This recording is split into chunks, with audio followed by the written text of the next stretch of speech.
What tips do you have when you're brought in to polish someone else's script or just generally give professional feedback? I don't know if you're a kid or an adult. If you're a kid, ignore everything I'm going to say. But if you're an adult, the fact that you are asking me this question means that you should not be giving professional feedback because you don't know how to do it. It's just wrong. And to charge someone for this, it's just wrong. I'm sorry. That would be like asking me, hey, see that crumbling bridge over there? How would you fix it, Michael? I don't know. Glue? Get a structural engineer. I don't know how to do that.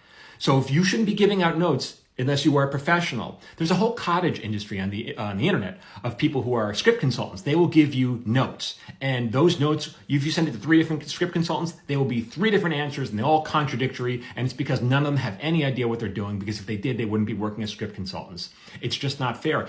You are going to take someone's work that they've poured their heart and soul in for the past 2 years, and in about 10 minutes, you're going to tear it apart and you're going to really do a whole number on their head. And it's not going to be helpful for anybody. It's just wrong. Here's an example of a bad note that you may easily give would be, I didn't like the ending. I didn't like this character. This is what I would have done. So in about 10 minutes, you are going to come in and you're going to pitch your solution, which is going to upend everything they've done. And it's going to be based on the fact that you didn't have the courage or tenacity to spend all your time and effort in this script, and they did, and yet you're going to fix it and you're going to make it better. It's just wrong. I don't buy into that. I'm sorry. Here's a much more helpful way to give a note.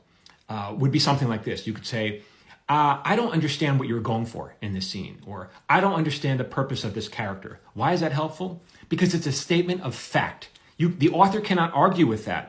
You're saying, I didn't understand it. I didn't understand what this character is for. Then the author will say, well, the intention was X, Y, and Z. And you can come back and say, okay, I didn't get that from what the words on this page. I didn't get that. It's still irrefutable, right? They can't argue with that. They can then decide whether they want to clarify it or just keep it confusing. Hint, it should never be confusing. The script should never be confusing. That's not entertainment. You know, I have, in my screenwriting course, I have a whole section dedicated to giving and getting notes, because that's how crucial it is, so that you as the writer, can address the notes yourself, so that you know what an appropriate note is and what an inappropriate note is, and you can be proactive on it. But I'm sorry, I don't think you should be giving notes to somebody, unless it's like, you really know this person and you're really being delicate about it. You're going to do a number on them, and you shouldn't be taking money for it. I'm sorry, that's how I feel. When I go see a doctor, I make sure they are a licensed doctor. Okay, I knew you wouldn't like that. For more, keep following me here at Michael Jamin Writer.